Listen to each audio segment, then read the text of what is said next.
everybody. Welcome back to the Gulf Coast Sports Report, brought to you by Lone Star Gridiron. Each week, myself, Chris Daly, and Mike Forman break down all the sports action along the Texas Gulf Coast. Now strap on your gear and let's go. Lone Star Gridiron is looking for interns. Over the years, we have helped dozens of students get jobs in sports media. If you want to shortcut your path to a career in sports media, click on the internship link on LoneStarGridiron.com. Hey, do you need topsoil, fill dirt, sand, mulch, gravel, limestone, you name it? Do you need that delivered and or spread? Texas Tree Cycle in Victoria has you covered for residential and commercial projects, big or small. These guys do it all. They do some amazing work. You can call them at 361-237-8006 for a free estimate. That's Texas Tree Cycle, bringing quality materials to your yard.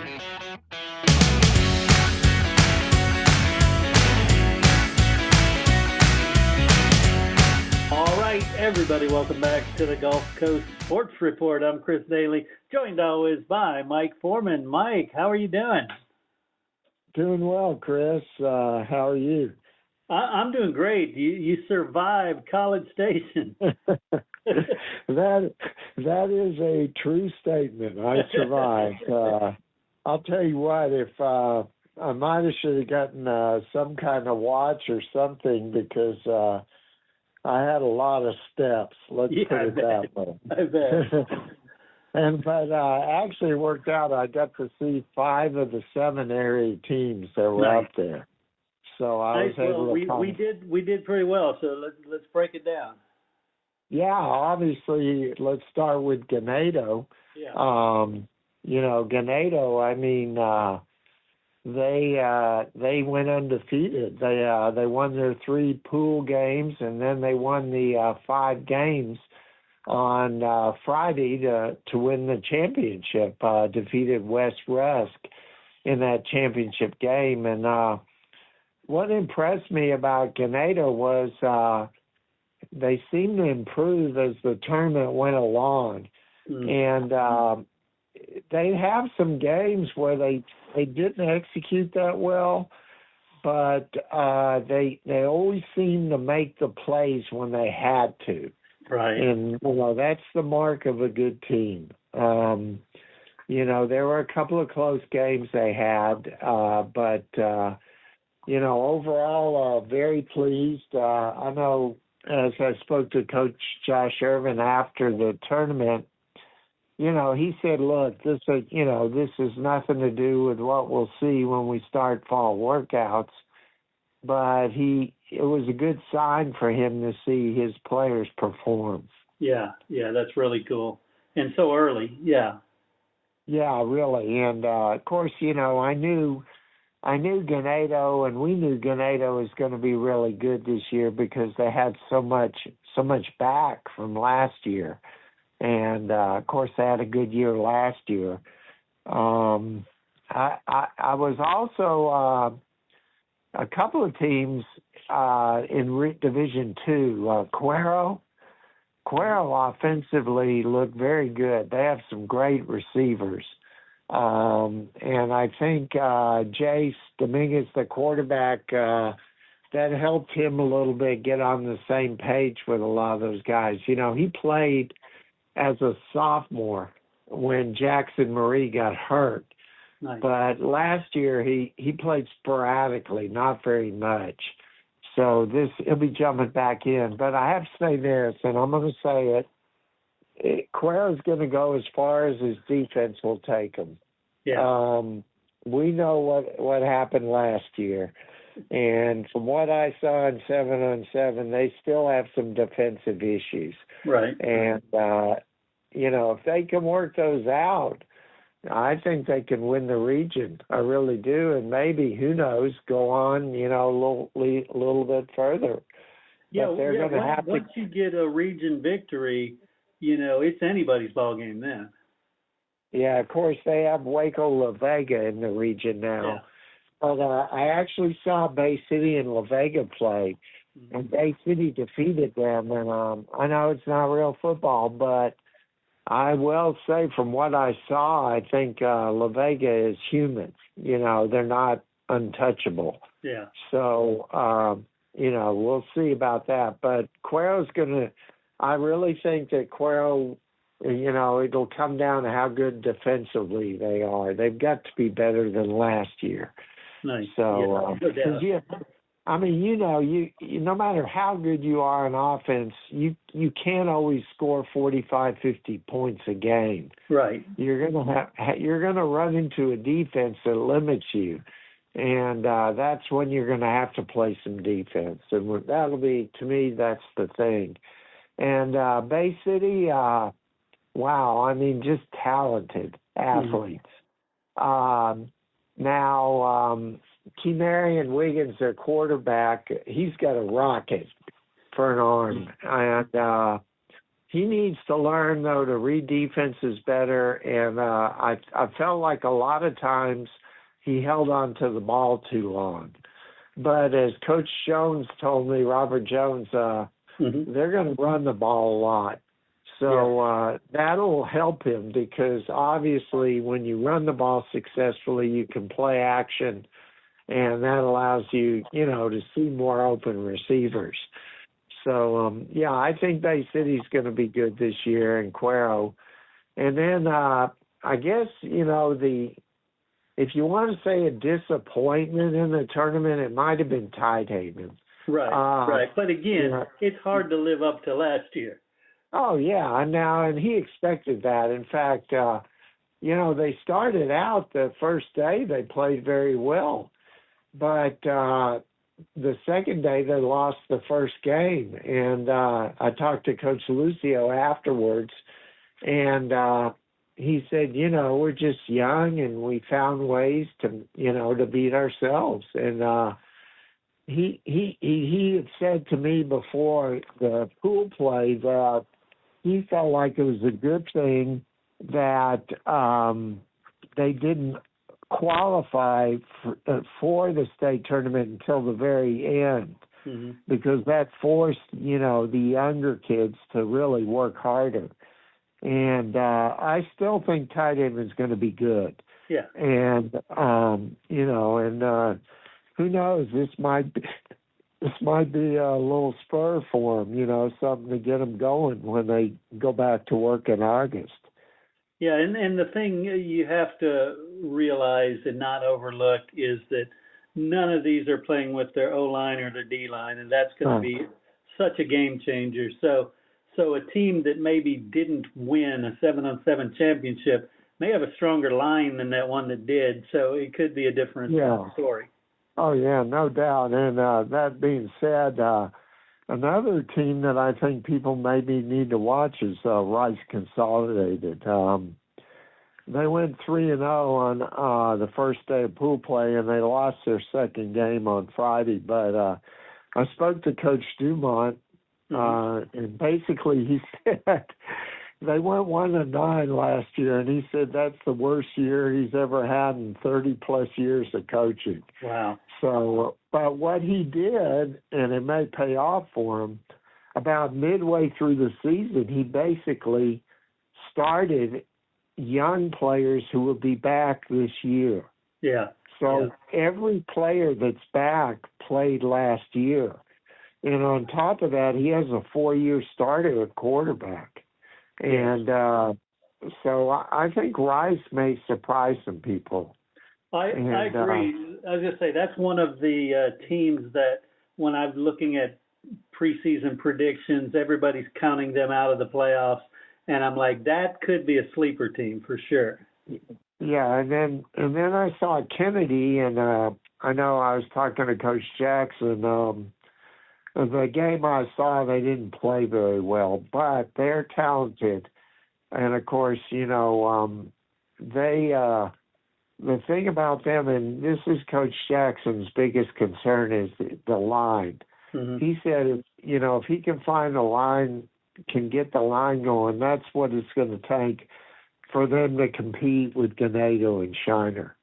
Right. Because, they're in the district with them. Now, that, they have the skilled people, but whether or not they can compete up front, is kind of the question for them.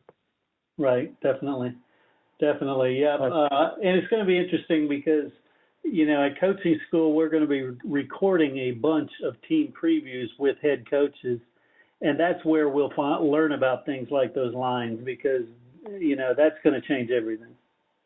Right, I agree with that. But as I said, I mean, it's amazing to me. One thing I really enjoyed was when I was watching Ganado play, I sat back there with the coaches, on the end zone.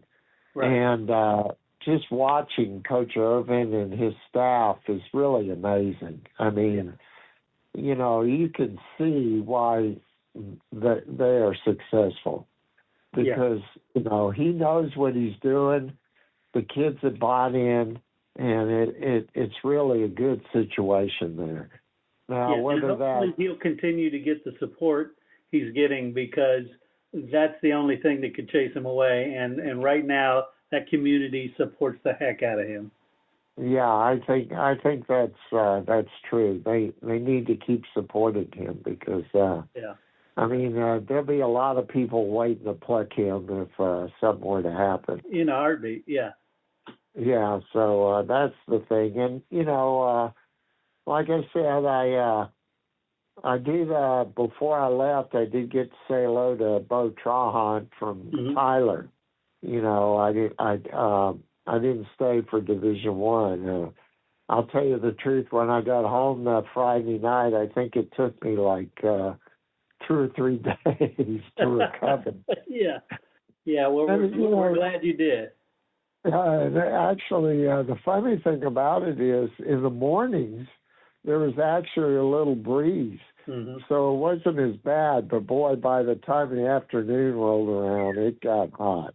Yeah. And so, I mean, and that's something that, somebody said to me, a lot of times the team that wins that tournament is the team that handles the heat the best. That's true. And that's very true. So, and of course they'll get a chance to handle the heat come August when they start working out. Yeah, no doubt. Cool. Yeah, I've got a couple things I want to go over. I don't know if I've mentioned before the podcast South Texas Sports Memories, but it's a new show with hosts Manuel Flores and Randy Lynch, who are both sports media guys from Corpus in the Rio Grande Valley, and they're covering just stories that have happened in their lifetime along the whole South Texas area. So that's also going to be carried on the Substack on the Gulf Coast Sports Report. So you'll get a chance to check that one out. A lot of fun. In fact, I know Manuel very well. I knew him. I worked with him a lot when he was at the Caller Times. Yeah. And of course, he taught at A&M Kingsville for a lot of years. In fact, taught Ray Castillo, who worked with me at the Advocate and is now working at the Caller Times. So Manuel's he knows a lot about, South Texas down that way. Yeah, and Randy Lynch, his background, he was the voice of Texas A&I during their championship, season. Not season, for that whole era. That was his whole career. So they've all got some great connections. Yeah, well, that'll be fun, to help fill us in on, the Corpus and down the valley that way. Definitely. The other thing I wanted to bring up was the Victoria Generals. They are the first half champions for the TCL, and it works a little different than, some leagues where you just play, and you get yourself ranked. They have a first half champion where the first 2 teams earn their playoff spots. So they are clinched playoff spots, clinched as home, home field advantage, yeah. And then they play the second half, and the first 2 that win the second half make the other spots, unless it's somebody who's already got a spot, and then they take the next ranked teams. Right, and the reason they do that is because when you have a summer league, a lot of times these players have to leave for one reason or another, and they'll bring in new players. So that's a good way of them kind of, telling you if you stick it out the first half, then that's why they do that.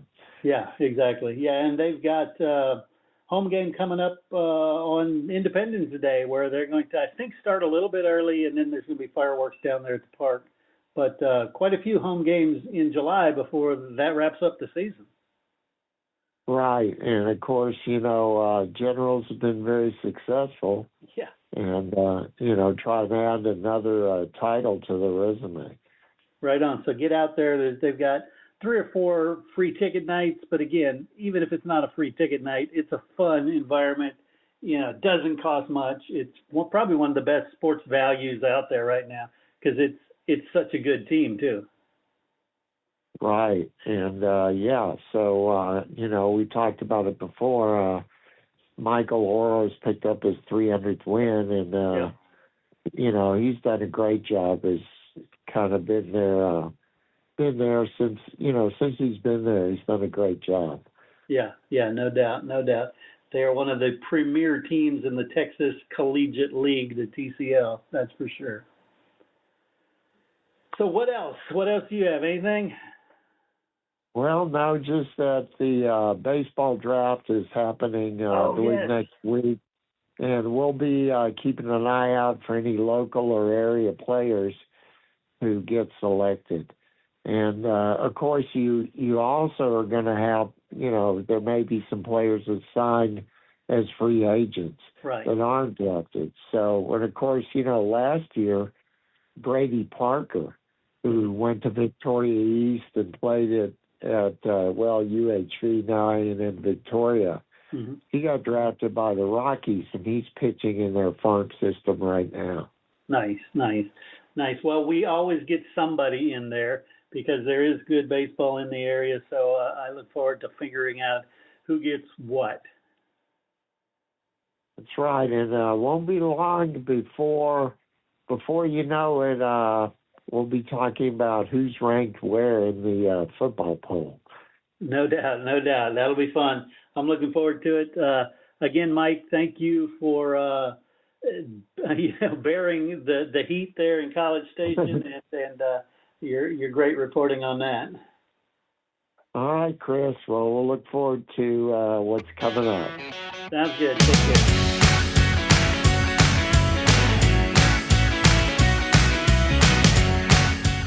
Coaches, boosters, parents, every sport deserves a spotlight. From football and volleyball to basketball, soccer, baseball, softball, track, wrestling, and more. Give your athletes a weekly coaches show that builds pride and raises funds. Lone Star Podcast Network makes it turnkey. You talk for a few minutes. We handle production and distribution. Sponsors love it, families share it, and your program benefits. Get the free information kit at lonestarpodcast.com/coaches. That's lonestarpodcast.com/coaches. Your team, your sport, your show.